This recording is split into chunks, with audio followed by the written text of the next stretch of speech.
We've now been joined by the most recent NASCAR Cup Series winner, Ross Chastain, driver of the number 1 Chevrolet for Trackhouse Racing. Ross, thank you so much for joining us. Congratulations again on the win last weekend in Nashville. Before we go to questions from the media, do you mind to just give kind of your thoughts as you came into the city, got settled here in Chicago, and your outlook for this weekend? It's a little different than Nashville, that's for sure. Being out at the racetrack, it's wild. I mean, I think we're all experiencing it, right? Whether you grew up in a city like this or not, it's different when we're coming here in the thought of racing a NASCAR race. So for me, it's a bit different than Alva, Florida, and I am embracing it. It's been an incredible feeling. Just knowing that this is where we're going to work this weekend. When I strap in on Sunday, it's right here. It's in the buildings, and it's going to be different. And I'm proud to be one of the drivers getting to be a part of this history-making moment. All right, we will now go to questions from the media for Ross. If you have a question, raise your hand. We'll get a mic to you. We'll start with Mike Hembry.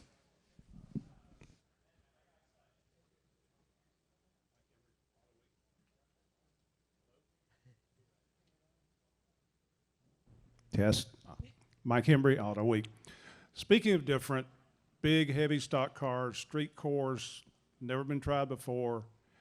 Obviously, you haven't done it yet, but just the concept of that and the competition it might produce, what are you looking for?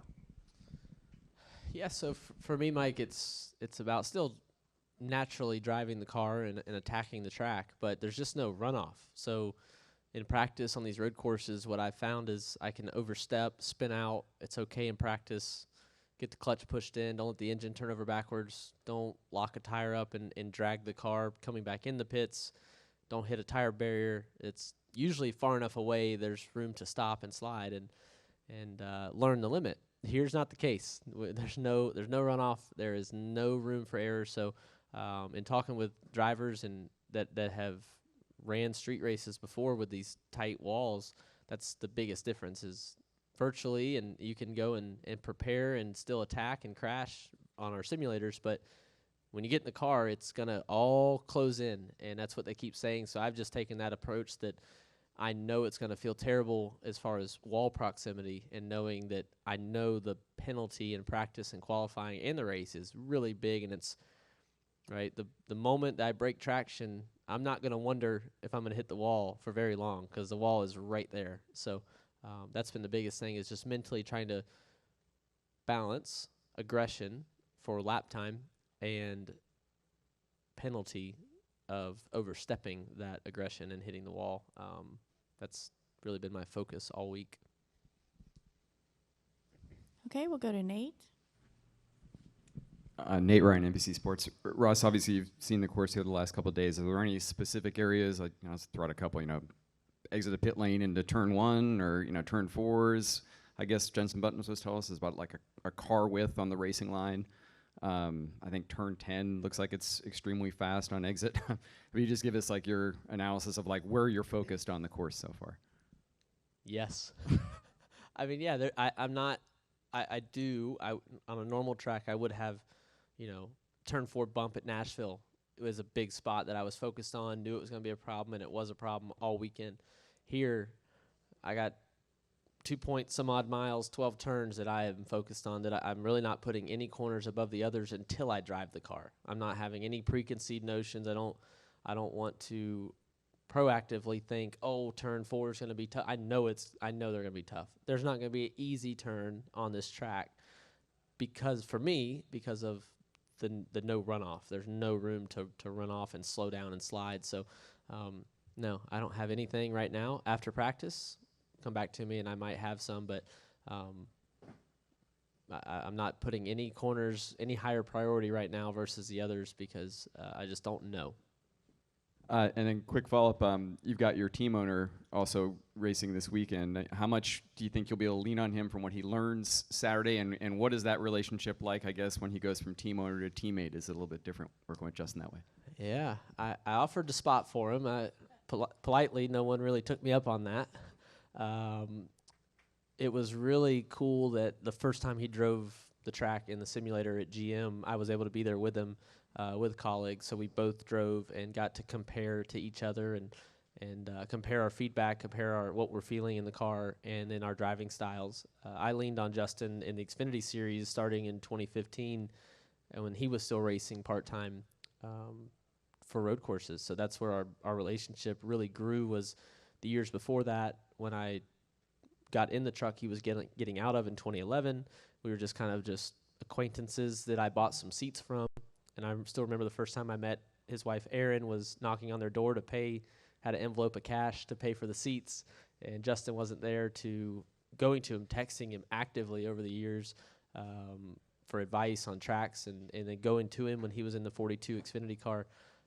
That all has continued through our boss, driver, employee, employer relationship to the point where now we're back to just that driving relationship, and we're buddies. So it was a crazy sim session of a lot of bouncing and not great driving. They evolved it after that, and I wasn't there for those sessions, but that was a really cool moment for me to get in and drive, and then have him get in and drive. He's a racer. That's the Justin Marks I know.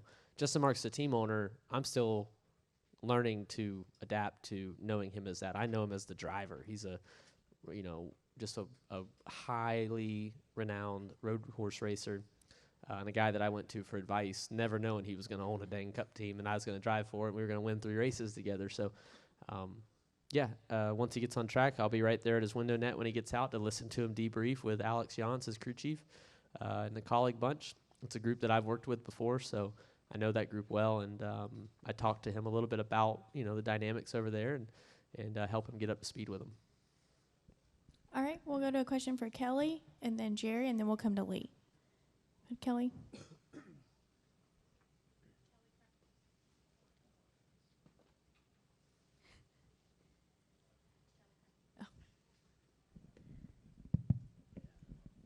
KellyCranmerRacer.com. Ross, I was going to ask how closely you would have paid attention to the Xfinity race, but considering Justin is in it, I guess you were going to pay attention already. But how much do you think overall that race will get extra eyes from all of you in the Cup garage? Because it's really going to be kind of like the guinea pigs, right? Yeah, it would have been for sure at track, and it'll be radios on, listening. I don't normally do that unless I'm listening to a specific driver that maybe I'm paying attention to more, and I want to listen to how their dialogue is with their crew chief, right? See if they yell too much or something on the radio.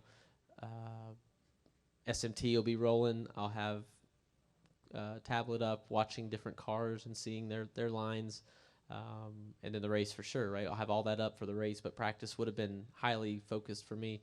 The cool part about Justin and adding that in was the sim work I just talked about, the prep work. Just listening, getting his feedback of how they're approaching it. It just helps, a small sliver, couple percent, 5% of my prep is guided by how he's doing it.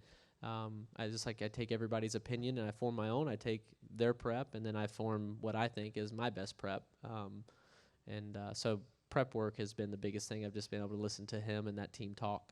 That day at the simulator at GM was really crucial, and I've went back to that day of how they're approaching it, and we evolved it on the Cup side for the 1 in 99 cars, 91 with Project 91 with Shane.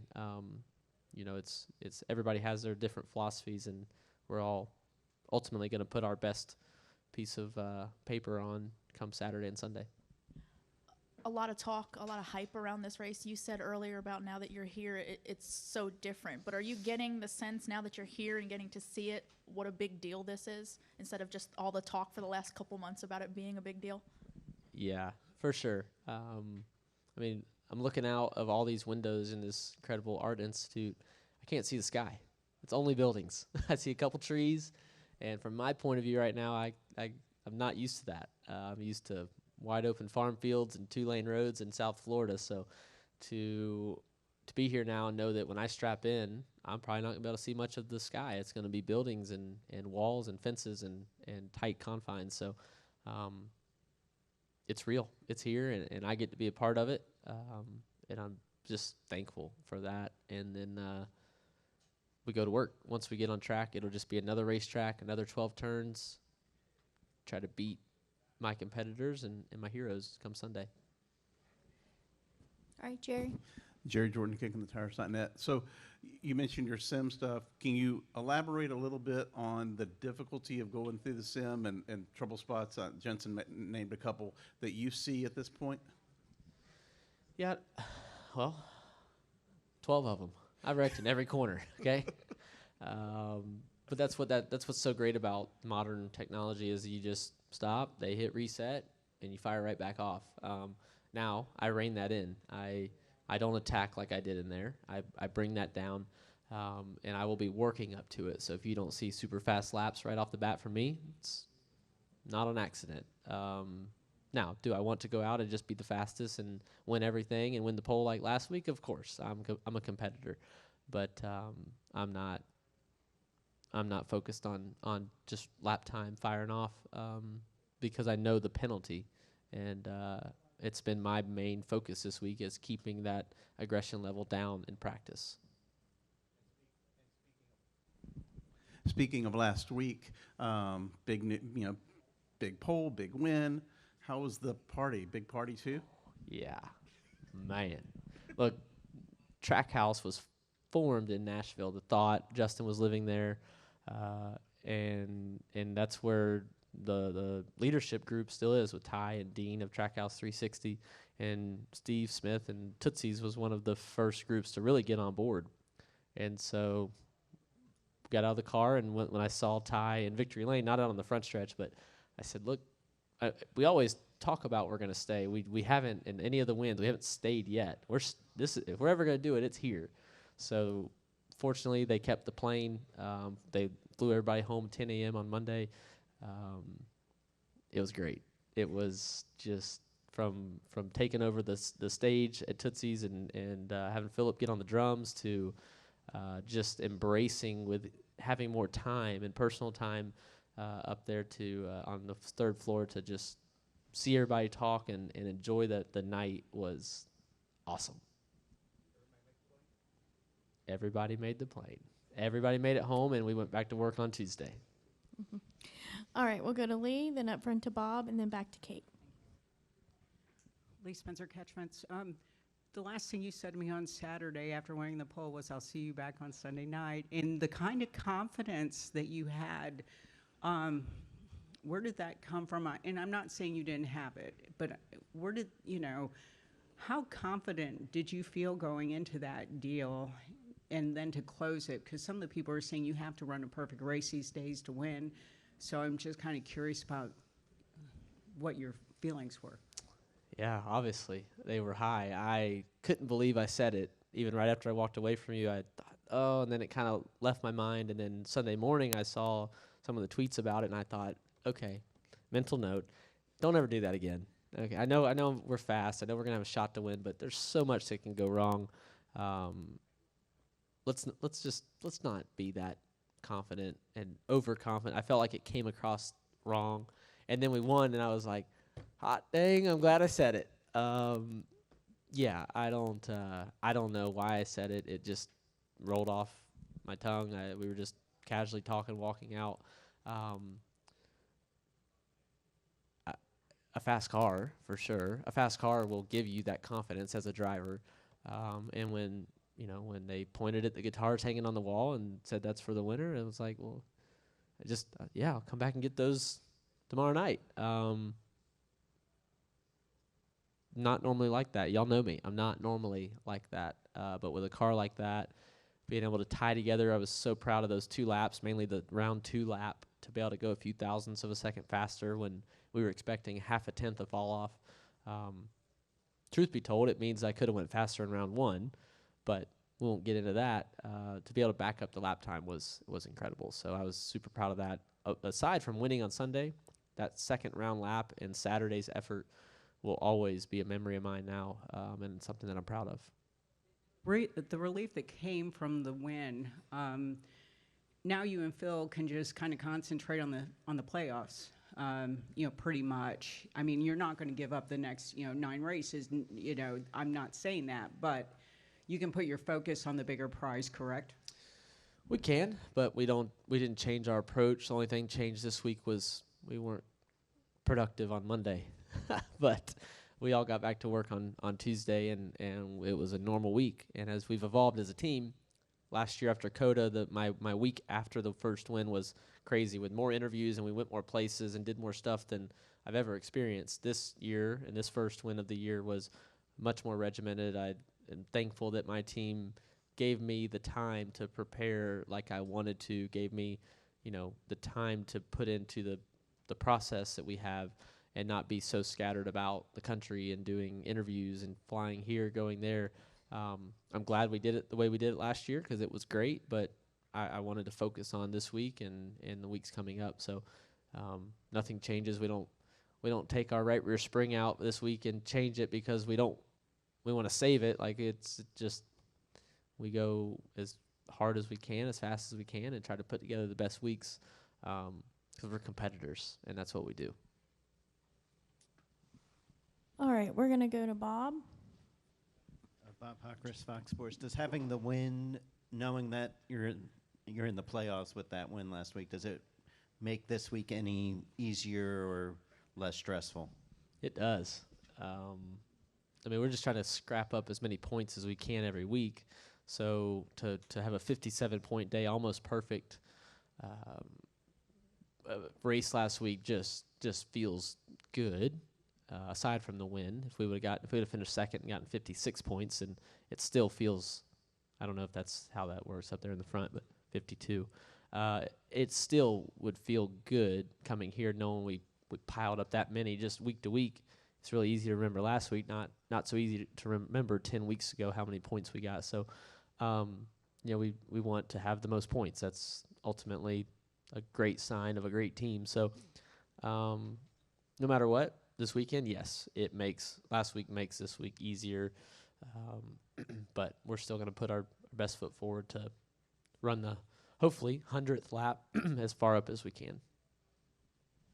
All right, we're going to go Jordan. Then if I can get our microphone back to Kate in the back, and then we'll come up to Jeff as well. Go ahead, Jordan. Jordan Bianchi, The Athletic.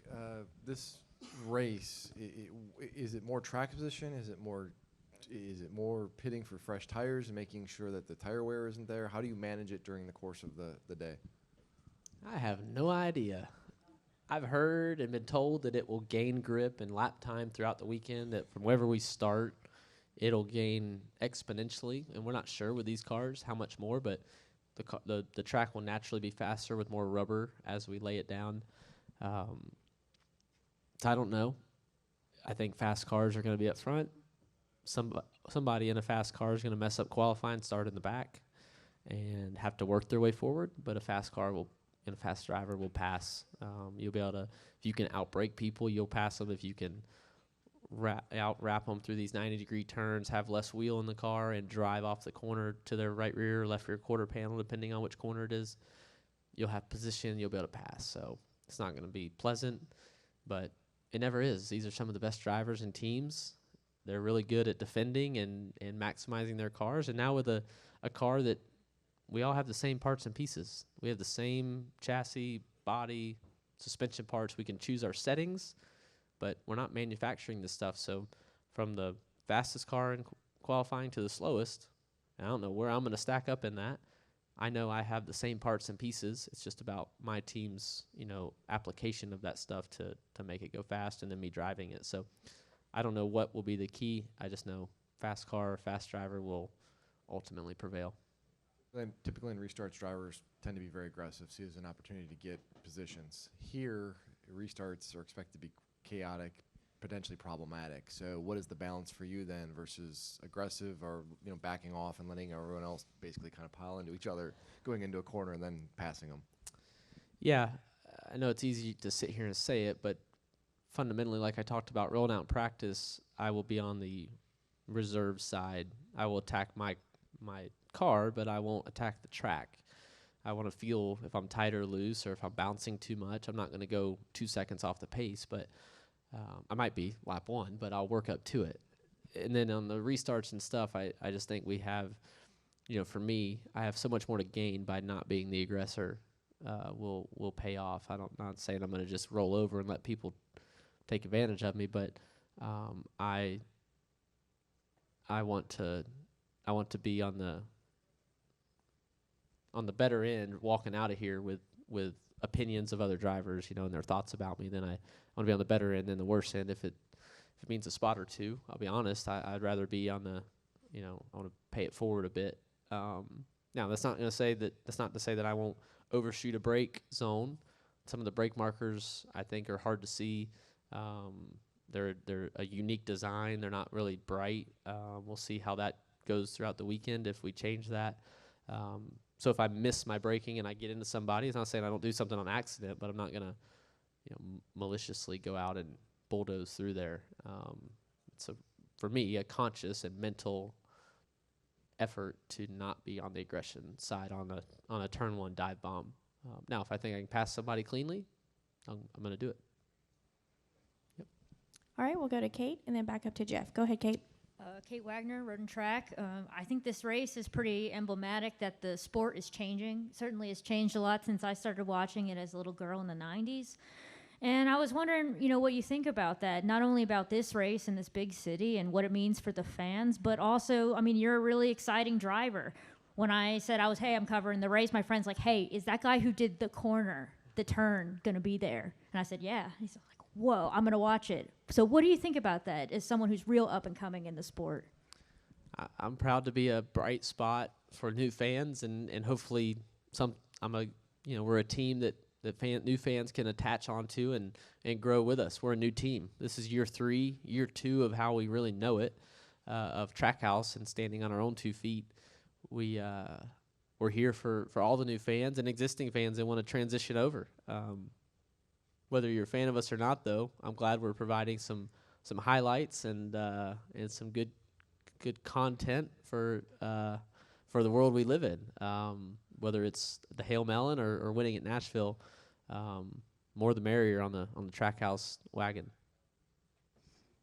All right, Jeff. I know you would stay in a hotel on a normal weekend anyway, but the experience of, are you like within walking distance or anything like that? Are you just going to stroll right into the track Sunday morning? What are some of the differences for you this weekend? Yeah, the hotel part's not different. Y'all know that. But yeah, walking over is definitely not the case normally. So, I'll grab breakfast at a place I found that's got a great breakfast burrito, and I've had it the last 2 mornings, and come over and go to work, right? Go to work, and it's already starting to feel real. Even today, we're not on track. I'm not, but a lot of talking about it. Some appearances at a U Chicago and Advent Health location. A new partnership that we're spotlighting on the car this weekend.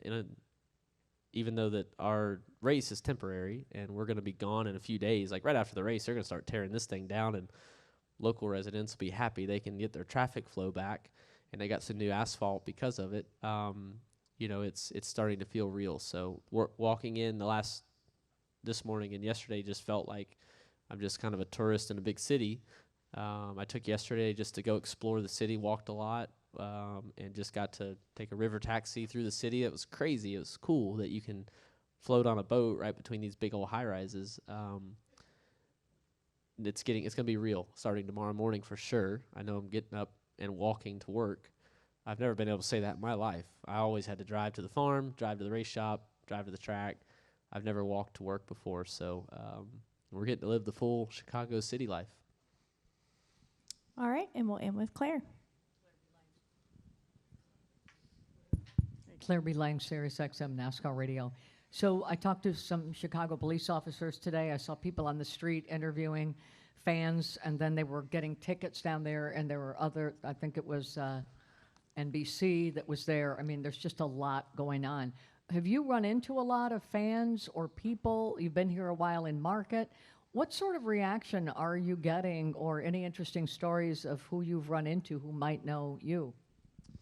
Yeah, so we went and just walked yesterday from our hotel to Navy Pier. Just wanted to experience the walk along the bay and the water and along the city part of it, and it's like a 30-minute walk, and we just wanted to do that. I'm a NASCAR driver, of course, so just what I pulled out of my bag without even thinking about it was a full Advent Health Trackhouse Chevy T-shirt, workout shirt. I didn't even think about it. And we get out to Navy Pier, and this guy's like, NASCAR? Doesn't say NASCAR on it, but somehow he could tell. And I'm like, yeah, man, we're racing. He's like, I heard about that. I'm just visiting, but yeah, we don't fly out till Monday. I think we're going to try to come over. And I was like, yeah, you definitely should. And he's like, they'd never done, he had no idea who I was, but he just saw my shirt and took it. Somehow he knew enough about NASCAR, and he's like, we're going to take the family. So that was really neat. I didn't tell him who I was. He didn't ask. I just think I sold 4 more tickets. He had 2 kids and his wife there. I think I sold 4 more tickets. So I will, make sure I mention that to Mr. France that I'm out here hustling, not just on track. We're getting tickets sold, and yeah, that was a cool experience to get to be a part of. All right, Ross, we appreciate you spending some time with us.